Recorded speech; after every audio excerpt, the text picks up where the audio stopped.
tallest heavyweight champion in the world. Who's the what? The tallest in history. Nikolai Valuev, eh? Oh, yeah. Who? Valuev. Yeah. Was he a champion? Yeah. But he was also the ugliest, Bob. I remember. I'm the tallest, best-looking one. I remember that. Tyson Fury, tallest, best-looking heavyweight champion of all He time. became a champion? Yeah. This guy, I saw his first fight, he couldn't fight a lick. He fought David Hay, didn't he? Who, he beat David Hay? He fought David Hay. Who did he beat for the title? He beat Holyfield? He beat Holyfield. He must have been gone by then. How are you, Bob? You all good? Right over here, Bob.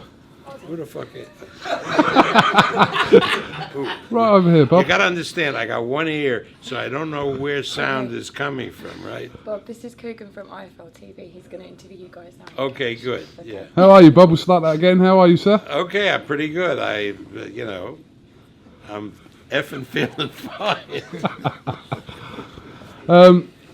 Bob. Yeah. How does it feel to kind of have signed Tyson Fury on a deal a couple of months ago now, but what a coup for Top Ranking for yourself. You understand, we have one mission, and one mission only. We're not going to tell them how to fight. We're not going to tell them who to fight. Our deal is to make him the best-known athlete in the United States. Not the best-known boxer, but the best-known, or among the best-known boxers in the United States. He has the kind of charisma to really appeal to the American public. But they've got to be able to see him and care for him and identify with him. And I think that can be done with the exposure we're going to give them. That's all it's going to take. The rest of it is up to him. I mean, we have developed in our company a lot of great fighters, a lot of personalities. Whether it was Ali who developed himself, I can't take credit for it. But whether it was Hagler or Leonard or De La Hoya or Mayweather or Pacquiao, all of them were given by us the opportunities to present themselves to the public. And the public bought into them. And that's the name of our game. Our game is to develop personalities to whom the public identifies. And he has the characteristics and the ability to attract that kind of audience. You go along with that, Tyson? I'll second everything Bob Arum just said. But times it by 10, put a little cheese on it and a hot dog, and there we are. Tyson Fury was built for American boxing. 100%. It's the Gypsy King is coming to America, for sure this time. First stop, Las Vegas. How easy was it to do the deal for Tyson Fury with MTK Global and Frank, Bob? I think the deal came together because it made sense. Because we couldn't do a lot of the things that they had done. Frank did a great job when Tyson came back, building him up so that he, qualified as a fighter and went in with Wilder. That was a brilliant job. MTK has been behind Tyson from the beginning, but they needed us because of what we could do and will do in the American market. And, when you rip everything away, while this is a fantastic market for boxing, UK per capita has the best fans in boxing, the best fans. But the US is a much bigger country. And therefore, in order to really hit it as an athlete or as an actor or whatever entertainment you're in, you've got to be able to make it in the United States, because that's where the real money is, because of the population that we have. Mr. Warren? Yes, young man. Obviously, Bob knows a couple of things about heavyweights. Talk to me about the deal that was done, obviously, a few months ago, but the fact that you three are sitting here together. It works all round for you guys. It works all round, as Bob said. You know, Tyson did brilliantly in his fight in the States against Deontay Wilder. He was the star. He was the one everybody was talking about. But now he's on a bigger platform than Showtime. He's on ESPN, and that's the biggest sports channel in the world, let alone the States. So he's going to get a tremendous platform to sell himself. And there's no one's got a bigger personality in boxing than Tyson Fury. Most importantly, though, he can fight, and he's the most talented heavyweight out there bar none.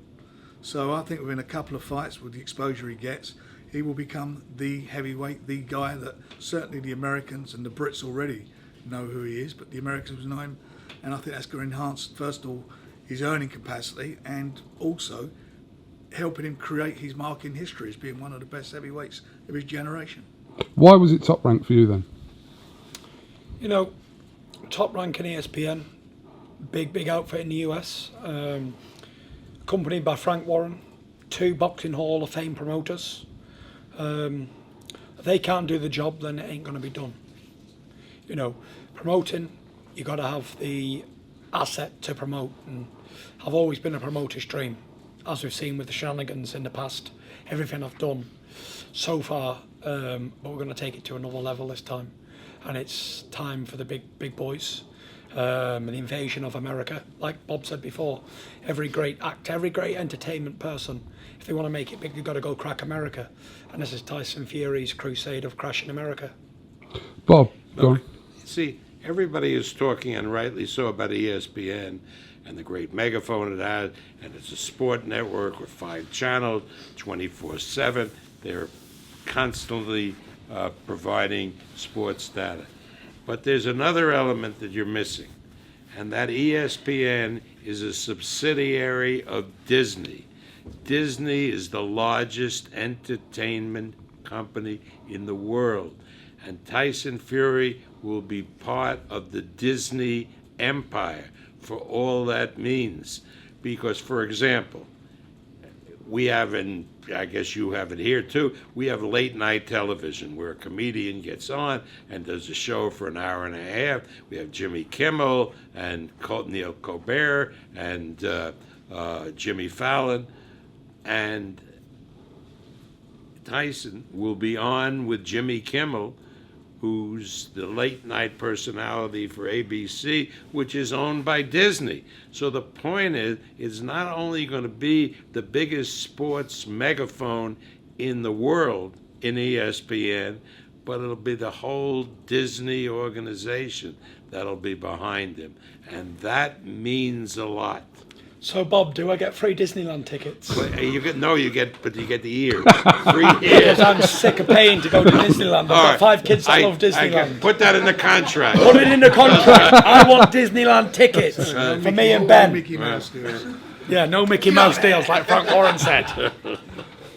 Bob, do the Wilder and Joshua fights only happen on ESPN with Tyson? Well, you understand, Joshua has a tie with DAZN, and Wilder has a tie with Showtime and Fox. So to say that a fight with either of them and Tyson will be on ESPN is really disrespectful to production companies, for television companies that have been supporting them. So what do? The same thing we did when we did Mayweather and Pacquiao. Pacquiao was a HBO fighter, Mayweather was a Showtime fighter, so they both handled the distribution. Where there's a will, there's a way. This is not, dictating the trade treaty between the United States and China, where if you get angry, you just throw more tariffs on them, right? I mean, this is a place where we can sit down and do joint distribution deals, which we would have to do to make those fights happen. Tyson? Cross broadcasting, Is that the way forward? Listen, it would seem so. It's happened before. We've seen it many, many times before. Big fights, it happens.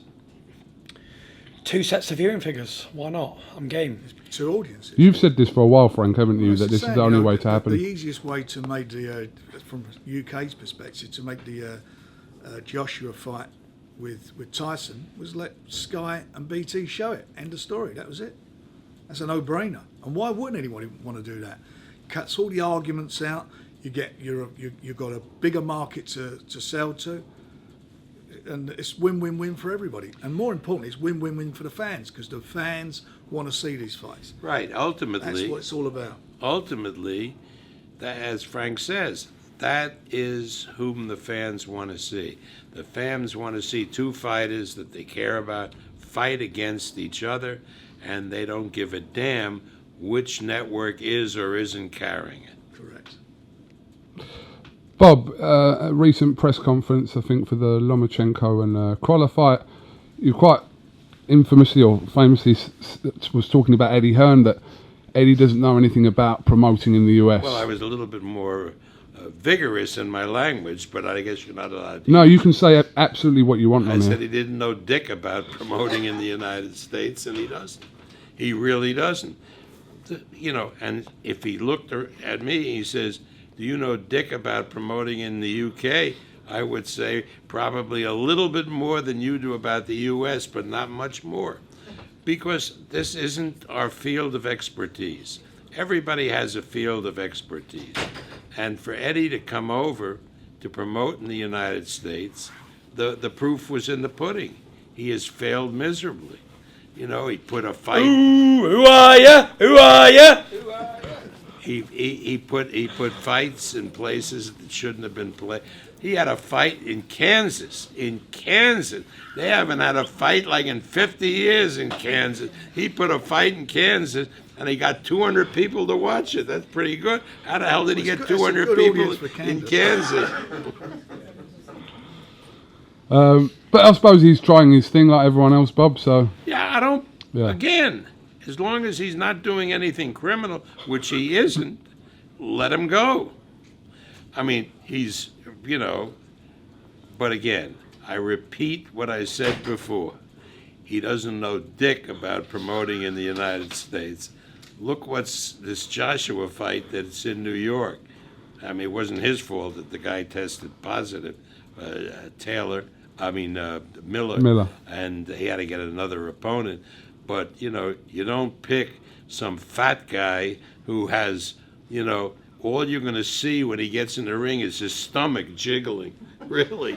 You know, he's a nice boy, Andy, but that isn't a fight that's going to really sell in the United States. It's sponsored by Goodyear, Blimp. Just one more question. How likely is the Wilder rematch to happen at the end of 2019? Well, I don't want to put a date on it, but it's and probably 2019 is a couple of months too soon. I would think we would look early of 2020. I would like that fight to happen. I think this time it will be clear as clear can be who the better fighter is, and that will be Tyson Fury. And that match really got to happen. And then we'll find out how to take care of business with Anthony Joshua, and we'll finally get not only the linear, but the unified heavyweight champion. Just a final word from you. Agree with everything you're saying? I'm agreeing. It all sounds very good, you know. Hopefully I stay injury-free and give the fans what they want, good fights. That's what I want to be in boxing for, to be in good fights. I'm not here to play games. I'm here to be a serious man and win big fights and give the fans what they want. And this is the first step along the road of that journey. So watch out. 2019's coming. 2020 is going to be epic. Okay, I think you have to go, Tyson. So Frank Warren, Bob Arum, Tyson Fury, thank you very much. Thank you. Tyson, just one question I forgot to ask you earlier on about Maurizio Suleiman saying that he wants to order you and Dylan Whyte. I know you've spoken about this already today, but what were your thoughts when you heard that, first of all? It's none of my concern what Mauricio Suleiman wants to do, to be honest. Mauricio and his brother, what's your brother called? I can't think of his name. Nice guys though, anyway. But a lineal heavyweight champion of the world does not fight eliminators. I have no interest in fighting eliminators, and I will not fight eliminators. No disrespect to them, but it's not what I'm going to do. And that's not what I because it's wanna do. Dylan Whyte, it's just because of... Yeah, just could have been anyone. You know, I fought eliminators when I was undefeated prospect, not when I'm the lineal heavyweight champion of the world. Where was my eliminator when I had 3 years out the ring and just come back and jumped in with him? I never fought anybody in the top 100 then jumped in with Deontay Wilder. Why? Because I'm the lineal heavyweight champion of the world. So that's that. But didn't Dylan Whyte's team, I read, already refused that ruling anyway? But I don't really know what the current situation is with that. I think what they should do, and not that I know anything because I'm only the lineal heavyweight champion of the world at the end of the day, that really doesn't, it's not really experienced in boxing, is it? But give Dylan Whyte a world title fight if he wins against Rivers, for God's sake. Give the lad a shot. I don't know what the big rush is anyway. He'll only get chinned anyway. So I don't know what the big rush is for a world title fight. But do you think that Whyte's fight with Oscar Rivas should be a final eliminator for... I'm sure it will be. I'm Yeah. sure it will be. I'm sure that two undefeated prospects fighting each other is well enough to fight Deontay Wilder in his next fight. Or maybe a voluntary because he's already got a mandatory. So he'll have a voluntary, then he'll fight the winner of those two. Just a quick word But you on... never can tell. Boxing is a funny old game, isn't it? Absolutely. Just a quick word on Billy Joe Saunders this week. You'll be there supporting him Yes, I will be. Saturday. Next week. this week. This week then. An opportunity for I him keep to thinking become it's Sunday, but it's Monday. a two-weight world champion this week. Yeah, he's going to set a precedent here. He's going to be the first travelling man in history ever to win 2 world titles at 2 different weight categories. And I'm going to say I was there on that day, on that epic moment. Where will you be? Because I know where I'll be. I'll be fucking ringside cheering my mate on. Come on, Billy! Thank you very much, Tyson Fury. We'll see you Cheers. this week. Thank you, All mate. the best.